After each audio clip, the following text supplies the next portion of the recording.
राधे राधे, जय श्री कृष्णा। आप सभी श्रोताओं को कार्तिक मास की बहुत बहुत शुभकामनाएं। प्रिय श्रोताओं, आज के इस वीडियो में आप कार्तिक स्नान की सारी कथाएं एक साथ सुनेंगे। तो आइए इन कथाओं का शुभ आरंभ करते हैं। गणेश भगवान की अमर सुहाग और पीहर देने वाली कहानी से। एक बार की बात है कि एक भाई और बहन थे। बहन का विवाह हो चुका था और भाई भी अपनी पत्नी के साथ अपने घर में रहा करता था। बहन का नियम था कि वह अपने भाई का चेहरा देखकर ही भोजन किया करती थी। इसीलिए हर रोज वह सुबह उठती और अपनी ससुराल में घर का सारा काम जल्दी जल्दी करके अपने भाई का मुंह देखने के लिए उसके घर जाया करती। एक दिन रास्ते में एक पीपल के नीचे गणेश भगवान की मूर्ति रखी हुई थी। उसने भगवान के सामने हाथ जोड़कर कहा कि हे गणपति, मेरे जैसा अमर सुहाग और मेरे जैसा अमर पीहर सबको दीजिए। ऐसा कहकर वह आगे बढ़ जाती। जंगल की झाड़ियों के कांटे उसके पैरों में चुभा करते। एक दिन वह अपने भाई के घर पहुंची तो उदास होकर भाई का मुंह देखकर बैठ गई। भाभी ने पूछा, तुम्हारे पैरों में क्या हो गया है? यह सुनकर उसने भाभी को जवाब दिया कि भाभी, रास्ते में जंगल की झाड़ियों के गिरे हुए कांटे मेरे पाँव में चुभ गए। सुनकर लड़की की भाभी ने अपने पति से कहा कि सुनिए, आपकी बहन जब आती है तो रास्ते में झाड़ियों के गिरे हुए कांटे उनके पाँव में चुभ जाते हैं। आप रास्ते को साफ करवा दो। भाई ने तब कुल्हाड़ी लेकर सारी झाड़ियों को काटकर रास्ता साफ कर दिया। सारे कांटे भी हटा दिए। सफाई के कारण भगवान गणेश जी की मूर्ति का वह स्थान भी वहां से हट गया। अब तो यह देखकर भगवान गुस्सा हो गए और उसके भाई के प्राण हर लिए। लोग अंतिम संस्कार के लिए जब भाई को लेकर जा रहे थे तो उसकी भाभी रोते हुए लोगों से कहने लगी कि थोड़ी देर रुक जाओ, उनकी बहन आने वाली है। वह अपने भाई का मुंह देखे बिना नहीं रह सकती, उसका यह रोज का नियम है। तब लोग कहने लगे, आज तो देख लेगी पर कल कैसे देखेगी। अब उधर रोज की तरह बहन अपने भाई का मुंह देखने के लिए जंगल में निकली। आज उसने देखा कि जंगल में तो सारा रास्ता साफ किया हुआ है। जब वह थोड़ा और आगे बढ़ी तो उसने देखा कि सिद्धि विनायक को भी वहां से हटा दिया गया है। तब उसने भाई के घर जाने से पहले गणेश जी को एक अच्छे स्थान पर रख दिया और हाथ जोड़कर बोली कि हे भगवान, मेरे जैसा अमर सुहाग और मेरे जैसा अमर पीहर सबको देना। ऐसा बोलकर वह हर दिन की तरह आगे निकल गई। भगवान तब सोचने लगे कि अगर इसकी नहीं सुनी तो फिर हमें कौन मानेगा, हमें कौन पूजेगा। तब सिद्धि विनायक ने उसे आवाज़ दी, बेटी, तो इस खेचड़ी की 7 पत्तियां ले जाकर उस कच्चे दूध में घोलकर भाई के ऊपर छींटा मार देना, वह उठकर बैठ जाएगा। यह सुनकर जब बहन पीछे मुड़ी तो वहां तो कोई नहीं था। फिर वह सोचने लगी कि ठीक है, जैसा सुन लिया है वैसा ही कर लेती हूँ। फिर वह 7 खेचड़े की पत्तियां लेकर अपने भाई के घर पहुंची। वहां उसने देखा कि कई लोग बैठे हुए हैं, भाभी बैठी रो रही है और सामने ही भाई का शव रखा है। तब उसने पत्तियों को बताए हुए नियम के अनुसार भाई के ऊपर इस्तेमाल किया। भाई तुरंत उठकर बैठ गया। फिर भाई बहन से बोला कि मुझे बहुत ही गहरी नींद आ गई थी। तब बहन बोली कि ऐसी नींद तो किसी दुश्मन को भी ना आए, और उसने अपनी सारी बात अपने भाई को बता दी। मान्यताओं के अनुसार यह है कि गणेश भगवान की कहानी, जिसे सुनने पर भगवान गणेश की कृपा प्राप्त होती है। कार्तिक मास की बूढ़ी माई और खिचड़ी के कटोरे की कहानी। एक बार की बात है कि किसी गांव में एक बूढ़ी माई रहती थी और वह कार्तिक का व्रत रखा करती थी। उसके व्रत खोलने के समय श्री कृष्ण भगवान आते और एक कटोरा खिचड़ी का रखकर चले जाते। बुढ़िया के पड़ोस में एक औरत रहती। वह हर रोज यह देखकर ईर्ष्या करती कि इसका तो कोई नहीं है, फिर भी इसे खाने के लिए खिचड़ी मिल ही जाती है। एक दिन कार्तिक महीने का स्नान करने के लिए वह बूढ़ी माई गंगा जी गई। पीछे से कृष्ण भगवान उसका खिचड़ी का कटोरा रखकर चले गए। तब बूढ़ी माई की पड़ोसन ने जब वह खिचड़ी का कटोरा खिड़की पर रखा देखा और यह देखा कि बूढ़ी माई नहीं है, तब वह कटोरा उठाकर घर के पिछवाड़े फेंक आई। इधर कार्तिक स्नान के बाद बूढ़ी माई घर पर वापस आई तो उन्हें खिचड़ी का कटोरा नहीं मिला और वह भूखी ही रह गई। वह बार बार एक ही बात कहती जाती कि कहाँ गई मेरी खिचड़ी और कहाँ गया मेरा खिचड़ी का कटोरा। उधर दूसरी ओर पड़ोसन ने जहाँ वह खिचड़ी फेंकी थी वहाँ पर एक पौधा उगा जिसमें 2 फूल खिले। फिर एक दिन की बात है कि उस देश का राजा उस ओर से निकला जहाँ पर वह फूल खिले हुए थे। वह राजा निसंतान था। जब उसकी दृष्टि उन फूलों पर पड़ी तो वह उन्हें तोड़कर घर ले आया। घर ले आने पर उसने वह फूल अपनी रानी को दिए, जिन्हें सूखने पर वह रानी गर्भवती हो गई और 9 महीने के बाद रानी ने 2 स्वस्थ पुत्रों को जन्म दिया। वह दोनों राजकुमार जब बड़े हो गए तब वह किसी से बोलते नहीं थे, लेकिन जब भी वे दोनों शिकार पर जाते तब रास्ते में उन्हें वही बूढ़ी माई मिलती जो अभी भी यही कहती थी कि कहाँ गई मेरी खिचड़ी और कहाँ गया मेरा खिचड़ी का कटोरा। बूढ़ी माई की बात सुनकर वह दोनों भाई उनसे कहते हैं, हम है तेरी खिचड़ी और हम है तेरा बेला। अब तो वे दोनों राजकुमार जब भी शिकार पर जाते तो बूढ़ी माई यही बात कहती और वे दोनों हमेशा वही उत्तर देते। एक बार राजा के कानों में यह बात पड़ गई कि यह राजकुमार जो महल में गूंगे रहते हैं वही जंगल में एक बूढ़ी माई के मिलने पर उनसे बात करते हैं।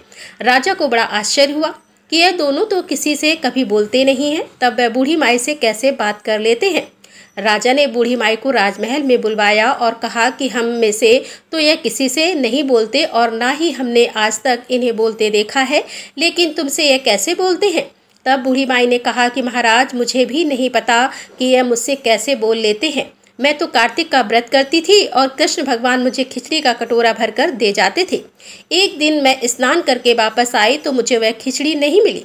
जब मैं कहने लगी कि कहाँ गई मेरी खिचड़ी और कहाँ गया मेरा कटोरा, तब इन दोनों लड़कों ने कहा कि तुम्हारी पड़ोसन ने तुम्हारी खिचड़ी फेंक दी और उसके 2 फूल बन गए थे।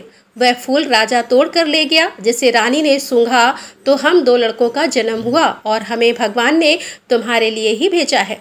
सारी बात सुनकर अब तो राजा ने बूढ़ी माई को महल में ही रहने को कहा। इस तरह कार्तिक स्नान के पुण्य प्रताप से बूढ़ी माई के दिन फिर गए और वह महल में खूब ठाठ से रहने लगी। हे कार्तिक महाराज, जैसे आपने बूढ़ी माई की बात सुनी वैसे ही आपका व्रत करने वाले और इस कहानी को सुनने वालों को भी सुनना। सभी प्रेम से बोलिए कार्तिक मास की जय। अब सुनिए कार्तिक मास की बूढ़ी माई और श्री कृष्ण के कंधे की कहानी। कार्तिक मास में सभी औरतें तुलसी जी को जल से सींचने जाया करती थी। एक बूढ़ी माई भी थी जो कार्तिक मास में नियम से तुलसी जी को सींचा करती थी और जब भी वह सींचने जाती तो तुलसी माता से हाथ जोड़कर कहती कि हे तुलसी माता, सत्य की दाता, मैं तेरा बिरवा सींचती हूँ, मुझे बहू दे, पीले रंग की धोती दे, मीठा ग्रास दे, बैकुंठ में वास दे, अच्छी मौत दे, चंदन का कांट दे, अच्छा राज दे, खाने को दाल भात दे और 11 के दिन श्री कृष्ण का कांधा दे। बूढ़ी माई की यह बातें सुनकर तुलसी माता सूखने लगी। तुलसी माता को यूं सूखते देखकर भगवान श्री कृष्ण ने पूछा कि हे तुलसी, तुम दिन प्रतिदिन क्यों सूखती जा रही हो। तब तुलसी माता ने कहा, बस मेरे मन की मत पूछो प्रभु। भगवान कहने लगे, मैं नहीं पूछूंगा तो फिर कौन पूछेगा। तब तुलसी माता कहने लगी कि हे प्रभु, एक बूढ़ी माई आती है और अपनी बात कहकर चली जाती है। मैं उनकी सारी बातें तो पूरी कर दूंगी, लेकिन कृष्ण का कांधा कहाँ से लाऊंगी। तब भगवान बोले कि जब वह मरेगी तो अपने आप ही मैं कांधा देने आ जाऊंगा। तुम बूढ़ी माई से यह बात कह देना। इसके कुछ दिनों के बाद वह बूढ़ी माई मर गई। बूढ़ी माई के मरने पर सारा गांव इकट्ठा हो गया और उनका अंतिम संस्कार समय आने पर जब गांव के लोग उन्हें उठाने लगे तो वह बहुत भारी हो गई, किसी के उठाए न उठी। तब सभी बोले, यह तो बहुत संस्कारी थी, बहुत पूजा पाठ करती थी और कोई पाप भी नहीं किया, फिर वह इतनी भारी कैसे हो गई। तभी बूढ़े ब्राह्मण के वेश में भगवान वहां आए और कहने लगे कि यह भीड़ कैसी है।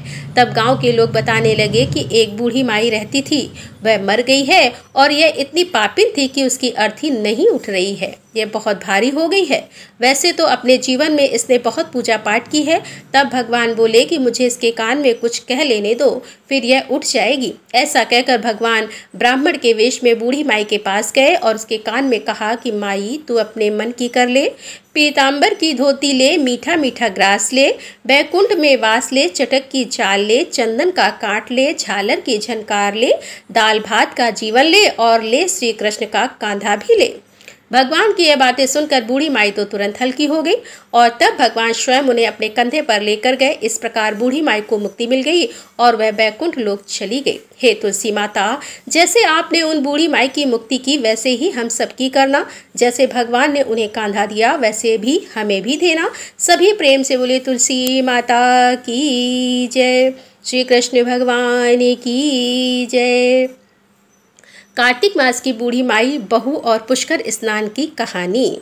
एक बार की बात है कि एक बूढ़ी माई थी जो चातुर्मास में पुष्कर स्नान करती थी। उसके एक बेटा और बहू थी। जब चातुर्मास का समय आया तो माँ को पहुँचाने के लिए बेटा पुष्कर गया। सास ने बहू को रास्ते के लिए फलाहार बनाने के लिए कहा तो जमीन की पपड़ी उखाड़कर एक डिब्बे में बांध कर दे दिए। रास्ते में बेटा माँ से बोला, माँ फलाहार कर ले। जहाँ पानी मिला बूढ़ी माँ वहीं फलाहार करने बैठ गई।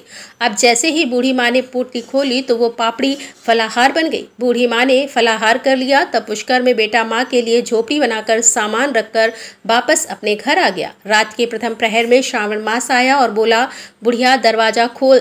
तब बूढ़ी माँ ने पूछा, तू कौन है? वह बोला, मैं श्रावण हूँ। बूढ़ी माँ ने तुरंत झोपड़ी का दरवाजा खोल दिया। बूढ़ी माँ ने श्रावण मास में महादेव जी का पूजन किया और बेलपत्र चढ़ाती, अभिषेक करती, भजन कीर्तन करती। तो जाते समय श्रावण ने बूढ़ी माई की झोपड़ी को एक लात मारी तो झोपड़ी की एक दीवार सोने की हो गई। बाद में भाद्रपद मास आया, तब उसने भी बूढ़ी माई को दरवाजा खोलने को कहा। बूढ़ी माई ने दरवाजा खोला, साथ ही सत्तू बनाया, कजरी तेज बनाई। भदवा भी जाते जाते झोपड़ी को एक लात मार कर गया तो दूसरी दीवार भी हीरे की हो गई। फिर आश्विन मास आया, उसने भी बूढ़ी माई को दरवाजा खोलने के लिए कहा। बूढ़ी माई ने दरवाजा खोला और तर्पण करके श्राद्ध मनाया, ब्राह्मण भोजन कराया, गणेश जी की स्थापना की। फिर अनंत चतुर्दशी का पर्व मनाया और नवरात्रि में माँ दुर्गा की स्थापना की और दशहरा मनाया। जाते जाते आश्विन मास भी झोपड़ी पर एक लात मार के गया तो बूढ़ी माई की झोपड़ी की तीसरी दीवार सोने की हो गई। और इन सब के बाद पवित्र कार्तिक मास आया और उसने भी बूढ़ी माई को दरवाजा खोलने के लिए कहा। बूढ़ी माई ने दरवाजा खोला और श्रद्धा से कार्तिक स्नान, भजन, पूजन, व्रत आदि किया। दीपावली, गोवर्धन पूजा, भाई दूज, आंवला नवमी, कार्तिक मास में जाते जाते लात मारी और इस बार पूरी की पूरी झोपड़ी ही सोने की हो गई। अब तो बूढ़ी माई खूब दान धर्म करती और भगवान का भजन किया करती थी। चातुर्मास पूरा होने पर जब बेटा अपनी माँ को लेने के लिए पुष्कर आया तो अपनी माँ और झोपड़ी को वह पहचान ही नहीं पाया। वहाँ तो भगवान की कृपा से खूब ठाट फाट हो गए थे। उसने आसपास वालों से पूछा तो उन्होंने सब हाल कह सुनाया। यह सुनकर बेटा माँ के पैरों में गिरकर बोला, माँ घर चलो। और वह सारा सामान एक गाड़ी में भरकर माँ को अपने साथ लिवा लाया। सास के ठाट बाट देखकर बहू के मन में जलन पैदा हो गई। तब तो उसने भी अपनी माँ को 4 मास के पुष्कर स्नान के लिए छोड़कर आने के लिए अपने पति से कहा तो वह अपनी सास को भी पुष्कर छोड़कर आ गया। श्रावण, भादो, आश्विन और कार्तिक सभी मास आए लेकिन बहू की माँ ने कुछ भी नहीं किया। वह तो 4 समय खूब ठाट से खाती थी और दिन भर सोती थी।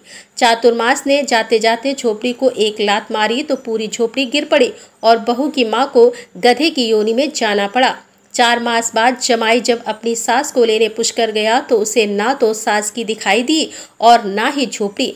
तब उसने अपने आसपास वालों से पूछा तो उन्होंने बताया कि तुम्हारी सास धर्म कर्म कुछ भी नहीं करती थी, वह तो केवल खाती थी और सोती थी, जिससे वह गधी हो गई है। सास ने इधर जब अपने जमाई को देखा तो वह ढेचू ढेचू करती सामने आ गई। तब जमाई ने सास को गाड़ी के पीछे बांध दिया और घर लिवा लाया।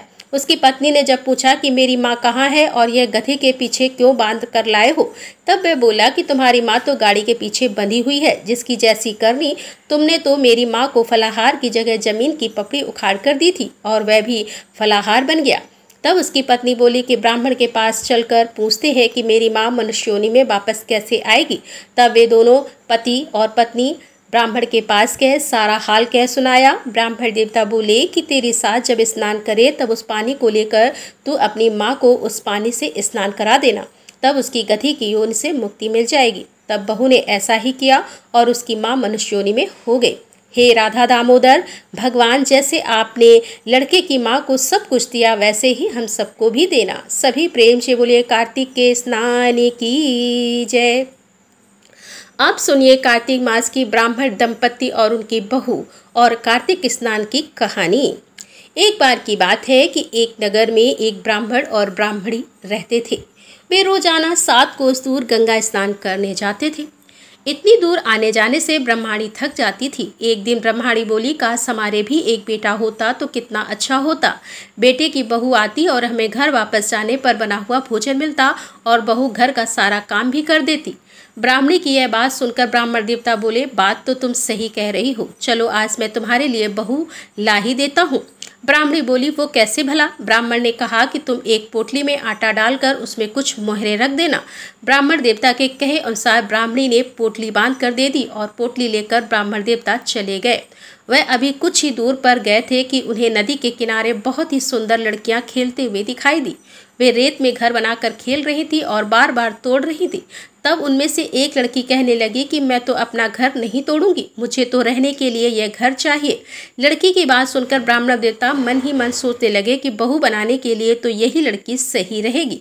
जब वह लड़कियां घर वापस जाने लगी तो ब्राह्मण भी उस लड़की के पीछे पीछे उसके घर तक चले गए जिसने अपना घर नहीं तोड़ा था। और वहां जाकर ब्राह्मण देवता ने उससे कहा कि बेटी, अभी कार्तिक मास चल रहा है, इसीलिए मैं किसी के घर भोजन नहीं खाता। मैं आटा लेकर आया हूँ, तुम अपनी माँ से पूछो तो जरा, क्या वह मेरे लिए आटा छान कर 4 रोटियां बना देंगी? यदि वह मेरा आटा छान कर रोटियां बनाएंगी तो ही मैं रोटी खा सकता हूँ। लड़की ने भीतर जाकर अपनी माँ से सारी बात कह दी। माँ ने कहा, ठीक है, जाकर बाबा से कह दो कि वह अपना आटा दे दे तो मैं रोटियां बना दूंगी। जब लड़की की माँ आटा छानने लगी तो आटे में से मोहरें निकली। वह सोचने लगी कि जिसके आटे में इतनी मोहरें हैं उसके घर में कितनी मोहरें होंगी। उधर वह ब्राह्मण देवता जब भोजन करने बैठे तो लड़की की माँ ने कहा, बाबा, क्या आप अपने लड़के की सगाई करने जा रहे हो? ब्राह्मण ने कहा, मेरा बेटा तो काशी में पढ़ने गया हुआ है, लेकिन यदि तुम कहो तो खांड कटोरे से विवाह करके तुम्हारी बेटी को मैं अपने साथ ले जाऊं।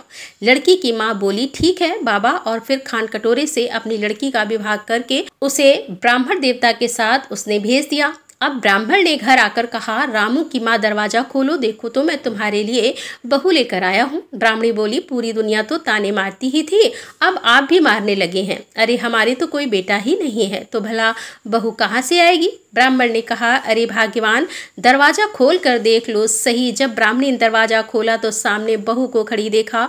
उसने बहू का प्रसन्न मन से स्वागत किया और खूब आदर सत्कार से घर के भीतर ले गई।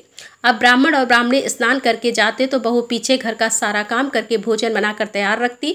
वह उनके कपड़े धोती, रात को पैर भी दबाती थी। इस तरह काफी समय बीत गया। ब्राह्मणी ने एक दिन अपनी बहू से कहा कि बहू, तू कभी भी चूल्हे की आग बुझने मत देना और मटके का पानी खत्म मत होने देना। लेकिन एक दिन चूल्हे की आग बुझ गई। तब बहू भागी भागी अपनी पड़ोसन के पास गई और बोली, मेरे घर में चूल्हे की आग बुझ गई है, मुझे थोड़ी आग चाहिए। मेरे सास ससुर सुबह 4 बजे से गए हुए हैं स्नान करने, वो थके हारे आएंगे, इसीलिए मुझे उनके लिए भोजन बनाना है। तब पड़ोसन बोली कि तू तो बावली है, ये दोनों तुझे मिलकर पागल बना रहे हैं, इनका कोई बेटा वेटा नहीं है। बहू बोली, दीदी ऐसा तो मत बोलो, इनका बेटा तो बनारस काशी में पढ़ने गया हुआ है। तब पड़ोसन ने कहा कि यह तुझे झूठ बोलकर लाए हैं, इनका कोई बेटा नहीं है। अब की बार तो बहू पड़ोसन की बातों में आ ही गई और कहने लगे कि तब आप ही बताओ मैं क्या करूं। पड़ोसन ने कहा, करना क्या है, जब तुम्हारे सास ससुर वापस आए तो जली फूकी रोटियां और बिना नमक की पतली दाल बनाकर दे देना। खीर का चमचा दाल में और दाल का चमचा खीर में डाल देना। अब तो बहू पड़ोसन की सारी सीख लेकर घर आ गई और जब उसके सास ससुर वापस घर आए तो आज ना तो उनकी बहू ने उनका आदर सत्कार किया, ना ही उनके कपड़े धोए। यहाँ तक कि जब उसने अपनी सास ससुर को भोजन दिया तो सास बोली, बहू आज यह रोटियां जली फूकी क्यों हैं और दाल भी बिना नमक की है। तब बहू ने तपाक से जवाब दिया, माँ जी, एक दिन ऐसा खाना खा लोगे तो कुछ बिगड़ नहीं जाएगा तुम्हारा। सास ससुर को खरी खोटी सुनाकर वह अब फिर से पड़ोसन के पास गई और बोली कि अब बताओ आगे क्या करना है। पड़ोसन बहुत चालाक थी, कहने लगी, अब तुम 7 कोठों की चाबी मांग लेना। और अगले दिन जब वह ब्राह्मण ब्राह्मणी स्नान करने के लिए जाने लगे तो बहू जिद पर अड़ गई। बहू बोली, मुझे तो 7 कोठों की चाबी चाहिए। तब ससुर ने ब्राह्मणी से कहा, इसे चाबी दे दो, आज नहीं तो कल इसे देनी ही है। तब सास ने बहू को 7 कोठों की चाबी दे दी और वह ब्राह्मण दंपति स्नान करने के लिए चले गए। उसके जाने के बाद जब बहू ने दरवाजे खोले तो देखा किसी में अन्न भरा है, किसी में धन भरा है और किसी कोठे में बर्तन भरे पड़े हैं। जब उसने सबसे ऊपर का 7वां कोठा खोला तो देखा कि शिव जी, माता जी पार्वती, गणेश जी, लक्ष्मी माता जी, पीपल, पतवारी, कार्तिक के ठाकुर, राई, दामोदर, तुलसी जी का बिरवा, गंगा, यमुना और 33 कोटि देवी देवता विराजमान है। और वहीं पर एक लड़का चंदन की चौकी पर बैठा माला जप रहा है। यह सब देखकर वह हैरान रह गई। उसने उस लड़के से पूछा, तुम कौन हो? तब लड़का बोला, मैं तेरा पति हूँ, अभी दरवाजा बंद कर दे, जब मेरे माता पिता आएंगे तब दरवाजा खोलना। यह सब देखकर बहू तो बहुत खुश हो गई और 16 श्रृंगार कर सुंदर वस्त्र पहनकर अपने सास ससुर की प्रतीक्षा करने लगी। उसने आज अपने सास ससुर के लिए खूब अच्छे अच्छे पकवान बनाए। जब उसके सास ससुर घर वापस आए तो उसने उनका आदर सत्कार किया और प्रेम पूर्वक भोजन कराया। फिर पैर दबाने लगी। पैर दबाते दबाते बहू ने कहा, माँ जी, आप इतनी दूर गंगा यमुना स्नान करने के लिए जाती हो तो आप थक जाती होगी, इसीलिए अब आप घर पर ही स्नान क्यों नहीं कर लेती? यह सुनकर सास बोली, बेटी, गंगा यमुना घर पर तो नहीं बहती। तब उसने कहा, हाँ माँ जी, बहती है, चलिए मैं आपको दिखाती हूँ। जब बहू ने 7वां कोठा खोल कर दिखाया तो उसमें तो शिव जी, पार्वती जी, गणेश जी, लक्ष्मी जी, पीपल पतवारी, कार्तिक के ठाकुर, राय दामोदर, तुलसी जी का बिरवा और गंगा यमुना बह रही हैं। साथ ही 33 कोटि देवी देवता भी विराजमान है और वहीं चौकी पर बैठा एक लड़का माला जप रहा है। माँ ने देखा तो पूछा, बेटा तू कौन है? लड़का बोला, माँ जी, मैं ही तो तुम्हारा बेटा हूँ। तब ब्राह्मणी ने पूछा, तू कहाँ से आया है? लड़के ने उत्तर दिया, माँ जी, मुझे कार्तिक देवता ने भेजा है। ब्राह्मणी ने कहा, बेटा, भला यह दुनिया कैसे मानेगी कि तू मेरा ही बेटा है? तब ब्राह्मणी ने कुछ विद्वान पंडितों से सहायता मांगी। पंडितों ने कहा कि इस पार बहू बेटा खड़े हो जाएं और उस पार ब्राह्मणी खड़ी हो जाए। ब्राह्मणी ने चमड़े की अंगिया पहनी और छाती में से दूध की धार निकलकर अगर बेटी की दाढ़ी मूछ भिंगा जाए और पवन पानी से कट जोड़ बंधे तब मान लेना कि यह बुढ़िया का ही बेटा है। तब उसने ऐसा ही किया। ब्राह्मणी की चमड़े की अंगिया फट गई और उनकी छाती में से दूध की धार निकलकर बेटे की दाढ़ी मूछ भींग गई। पवन पानी से बहू बेटे का गठजोड़ बन गया। यह सब देखकर ब्राह्मण और ब्राह्मणी की खुशी का ठिकाना नहीं रहा। हे कार्तिक के ठाकुर, जैसे ब्राह्मण ब्राह्मणी को बहू बेटा दिया वैसे सबको देना। कार्तिक मास की कहानी कहने, सुनने और हुकारा भरने वाले सब पर कृपा करना। अब सुनिए कार्तिक मास की तारा भोजन की कहानी। एक बार की बात है कि श्रीनगर में एक साहूकार था और उसकी एक बहू तारा भोजन करती थी।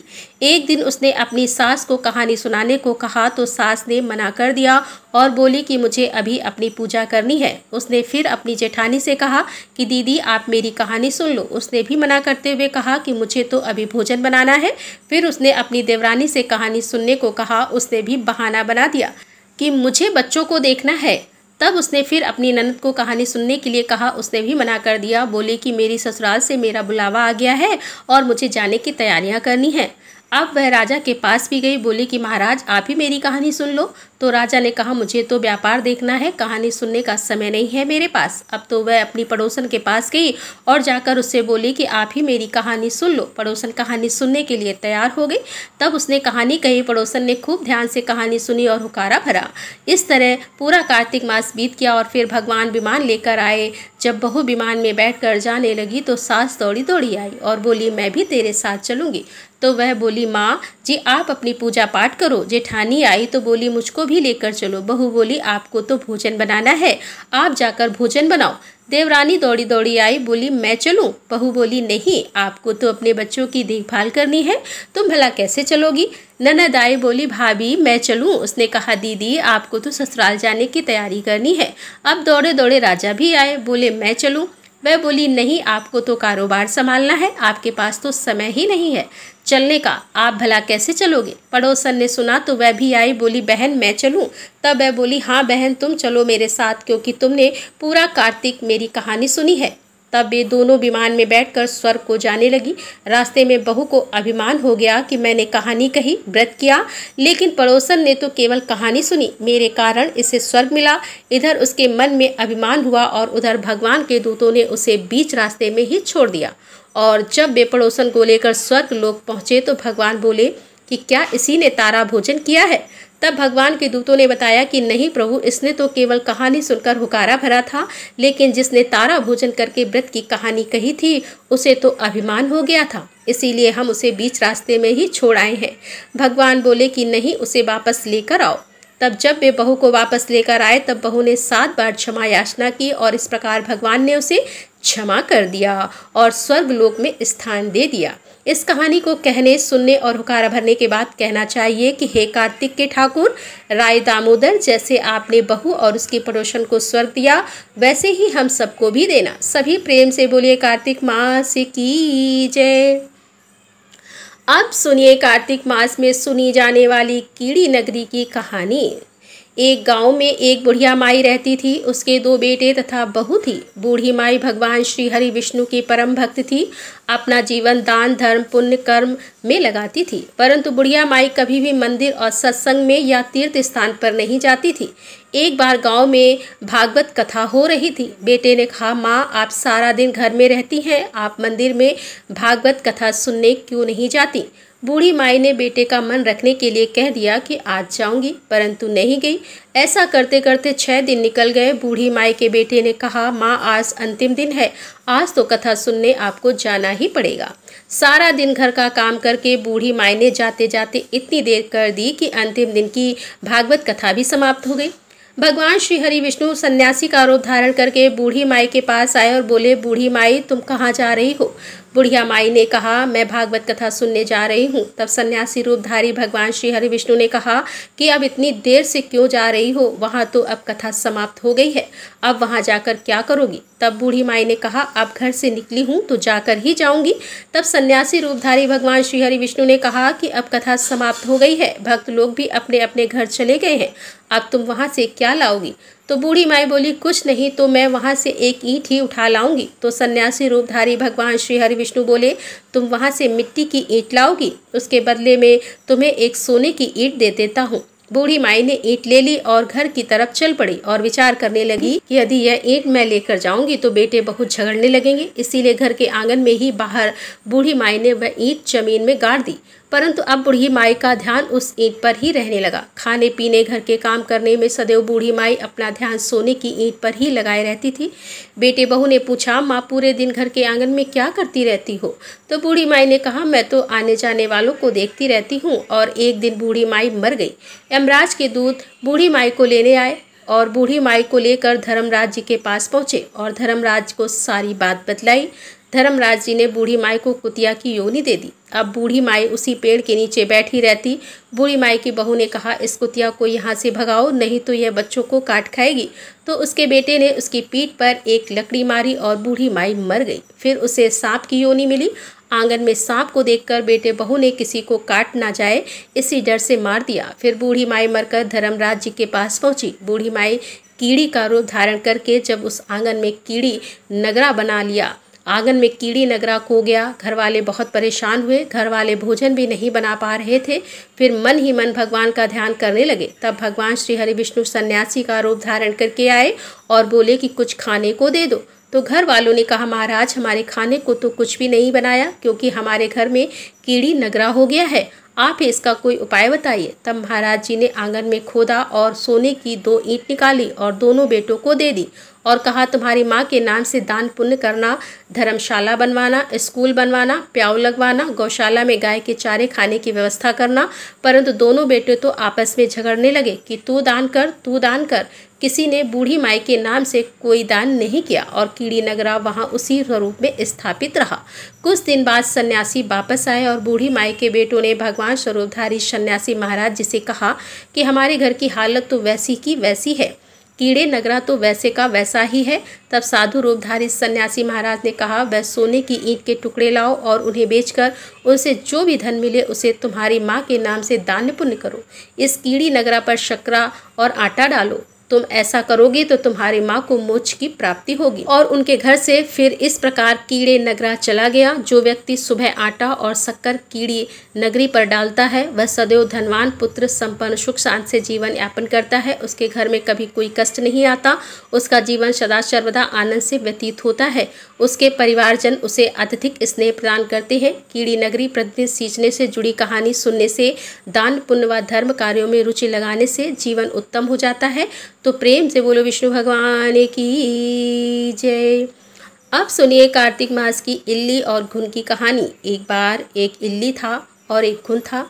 एक दिन इल्ली बोली, आओ घुन कार्तिक स्नान करें। तो घुन बोला, तू ही कार्तिक स्नान कर ले, मैं तो नहीं करूँगा। और फिर इल्ली तो राजा की बेटी के पल्ले लगकर कार्तिक स्नान करती, लेकिन घुन ने एक दिन भी कार्तिक स्नान नहीं किया। कुछ समय के बाद दोनों मर गए। बाद में इल्ली के कार्तिक स्नान के पुण्य के कारण उसका जन्म राजा के घर में हुआ और घुन राजा के घर गधा बन गया। फिर कुछ समय के बाद राजा ने बेटी का विवाह का सामान निकलवाया और बेटी ससुराल जाने के लिए विदा होने लगी तो बेटी की बैलगाड़ी रुक गई। राजा रानी बोले कि बैलगाड़ी रुकी क्यों? बेटी तुझे जो चाहिए मांग ले। तब राजकुमारी बोली कि मुझे वह गधा चाहिए जो हमारे घर में रहता है। तब वह बोले, यह क्या मांगा, यह मत लेकर जा, चाहे तो धन दौलत ले जा। परंतु वह नहीं मानी और कहने लगी, मुझे तो यही गधा चाहिए। तो वह गधा रथ के साथ बांध दिया गया और जब गधे को बैलगाड़ी के पीछे बांध दिया गया तो वह फुदक फुदक कर भागने लगा। लड़की महल में जाने लगी तो गधे की सीढ़ी के नीचे बांध दिया। जब सीढ़ी उतरने लगी तो गधे ने कहा कि मुझे थोड़ा पानी पिला दो। लड़की ने कहा, मैंने तो पहले ही कहा था कि कार्तिक स्नान कर ले, पर तूने कहा था मैं तो बाजरा खाऊंगा और ठंडा ठंडा पानी पीऊंगा। उनको बातें करते राजा ने सुन लिया। तब राजा ने कहा कि यह आप किससे बात कर रही हो, मुझे सारी बात सच सच बताओ। तब राजकुमारी ने राजा को सारी बात बता दी कि मैं पिछले जन्म में इल्ली थी और यह गधा घुन था। तब मैंने इससे कहा था कि तू भी कार्तिक स्नान कर ले, पर उसने स्नान नहीं किया। मैंने नियम से कार्तिक स्नान किया और कार्तिक स्नान के पुण्य से मेरा जन्म राजा के घर में हुआ और आपके घर में राजपाट कर रही हूँ। तब राजा ने कहा कि कार्तिक स्नान का पुण्य अगर इतना है तो अब तो हम दोनों जोड़े से नहाएंगे। फिर राजा और रानी ने अत्यंत प्रसन्न मन से कार्तिक स्नान कर दान पुण्य किया और सारी नगरी में कहलवा दिया कि सब कार्तिक स्नान कर नहाया हुआ पानी इस गधे के ऊपर डालेंगे, जिससे गधे को बाद में मोक्ष प्राप्त हुआ। हे कार्तिक भगवान, हे श्री हरि विष्णु, जैसा सुख इल्ली को दिया वैसा सबको देना। सभी प्रेम से बोलिए कार्तिक के पुण्य की जय, श्री कृष्ण भगवान की जय। अब सुनिए कार्तिक मास की सीता नित्य नेम की कहानी। इस कहानी को सीता माता कहती थी और प्रभु श्री राम सुना करते थे। एक दिन श्री राम भगवान को किसी काम के लिए बाहर जाना पड़ा तो सीता माता कहने लगी कि भगवान, मेरा तो 12 वर्ष का नित्यनेम है, अब आप बाहर जाएंगे तो मैं अपनी कहानी किसे सुनाऊंगी। तब श्री राम ने कहा कि सीते, आप कुएं की पाल पर जाकर बैठ जाना और वहां पर जो भी औरतें पानी भरने आएंगी उन्हें अपनी कहानी सुना दिया करना। सीता माता कुएं की पाल पर जाकर बैठ गई। तभी एक स्त्री आई। उसने रेशम की जरी की साड़ी पहन रखी थी और सोने का घड़ा ले रखा था। सीता माता उसे देखकर कहने लगी, बहन, मेरा 12 वर्ष का नित्यनेम सुन लो। पर वह स्त्री बोली कि मैं तुम्हारा नित्यनेम सुनूंगी तो मुझे तो घर जाने में देर हो जाएगी और मेरी सास मुझसे झगड़ा करेगी, इसीलिए उसने कहानी नहीं सुनी और अपने घर चली गई। लेकिन उसके घर जाते ही उसकी रेशम की जरी की साड़ी फट गई, सोने का घड़ा मिट्टी के घड़े में बदल गया। सासू ने देखा तो पूछा, अरे बहू, ये किसका दोष अपने सिर लेकर आई है? बहू बोली, माँ जी, कुएं पर एक औरत बैठी थी, उसने अपनी कहानी सुनने के लिए कहा लेकिन मैंने नहीं सुनी, शायद उसी का यह फल मुझे मिला है। बहू की बात सुनकर अगले दिन वह साड़ी और वही घड़ा लेकर सास कुएं की पाल पर गई। सास को वहीं पर सीता माता बैठी मिली। सीता माता ने कहा, बहन, मेरी कहानी सुन लीजिए। सासू बोली, एक बार छोड़ो, मैं तो 4 बार कहानी सुन लूंगी। तब सीता माता बोली, राम आए, लक्ष्मण आए, देश के पुजारी आए, नित नेम का नेम लाए, आओ राम, बैठो राम, तपी रसोई जीमो राम, माखन मिश्री खाओ राम, दूध बतासा पियो राम, सूत के पलका मोटो, राम शाल दुसाला पोठो, राम शाल दुसाला ओढ़ो, राम जब बोलूं राम ही राम, राम समारे सबके काम, खाली घर भंडार भरेंगे, सबका बेड़ा पार करेंगे, श्री राम जय जय राम। सासू बोली, बहन, कहानी तो बहुत अच्छी लगी। फिर कहानी सुनकर सासू घर चली गई और उसकी साड़ी फिर से रेशम जरी की बन गई। मिट्टी का घड़ा भी फिर वापस से सोने का घड़े में बदल गया। बहू ने देखा तो कहने लगी, सासू माँ, आपने यह सब कैसे किया? सासू बोली, बहू, तू दोष लगा कर आई थी और मैं अब दोष उतार कर आ रही हूँ। बहू ने पूछा कि माँ जी, वह कुएं वाली स्त्री कौन है? सासू ने बताया कि वह तो सीता माता थी, वह पुराने से नया कर देती हैं, खाली घर में भंडार भर देती हैं, वह लक्ष्मी जी का वास घर में कर देती हैं और मनुष्य की जो भी इच्छा हो उसे पूर्ण कर देती हैं। बहू बोली, माँ जी, फिर तो ऐसी कहानी मुझे भी सुना दो। सास बोली कि ठीक है, तुम भी सुनो। फिर सास ने कहानी शुरू की। राम आए, लक्ष्मण आए, देश के पुजारी आए, नित नेम का नेम लाए, आओ राम, बैठो राम, तपी रसोई जीमो राम, माखन मिश्री खाओ राम, दूध बतासा पियो राम। सूत के पलका मोठो राम, साला दुसाला पोठो राम, साला दुसाला ओढ़ो राम। जब बोलूं राम ही राम, संवारे सबके काम। खाली घर भंडार भरेंगे, सबका बेड़ा पार करेंगे। बोलो श्री राम जय जय राम। कहानी सुनकर बहू बोली, माँ जी कहानी तो बहुत अच्छी है। सासू ने कहा, ठीक है, अब से हम इस कहानी को रोज किया करेंगे। अब सास बहू रोज सवेरे उठती, नहाती धोती और पूजा करने के बाद नितनेम की सीता माता की कहानी कहती थी। एक दिन की बात है, उनके यहाँ पड़ोसन की एक औरत आई और बोली कि बहन जरा सी आँच दे दो। तो बहू बोली, आँच तो अभी हमने जलाई ही नहीं है। पड़ोसन बोली, तो फिर तुम सुबह 4 बजे से उठकर क्या कर रही हो? तो उन्होंने कहा कि हम तो सुबह सुबह उठकर पूजा करते हैं, फिर सीता माता के नितनेम की कहानी कहते हैं। पड़ोसन ने उनकी बात सुनकर फिर कहा कि सीता माता की कहानी कहने से तुम्हें क्या मिला? तब वे दोनों बोली कि सीता माता की कहानी कहने से घर में भंडार भर जाते हैं, सारे काम पूर्ण हो जाते हैं, मन की इच्छा भी पूरी होती है। पड़ोसन ने कहा, बहन अगर ऐसा है तब तो फिर मुझे भी कहानी सुना दो। तब बहू बोली कि ठीक है, तुम भी यह कहानी सुन लो। राम आए लक्ष्मण आए, देश के पुजारी आए, नितनेम का नेम लाए, आओ राम बैठो राम, तपी रसोई जीमो राम, माखन मिश्री खाओ राम, दूध बतासा पियो राम। सूत के पलका मोठो राम, साल दुसाला पोठो राम, साल दुसाला ओढ़ो राम।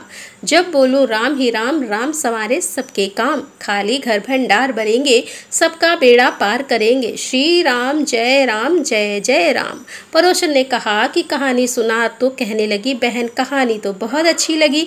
अब वह पड़ोसन भी नितनेम सीता माता की कहानी कहने लगी। कहानी कहने से सीता माता ने पड़ोसन के भी धन के भंडार भर दिए। देखते ही देखते अब तो पूरे मोहल्ले में नितनेम की कथा चल पड़ी और हर किसी की मनोकामना पूर्ण होने लगी।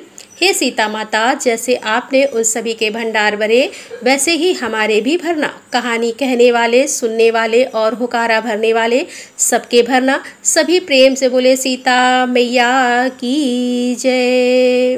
तो दोस्तों, ये थी कार्तिक मास में सुनी जाने वाली कहानी। उम्मीद करती हूँ ये कहानी आपको पसंद आई होगी।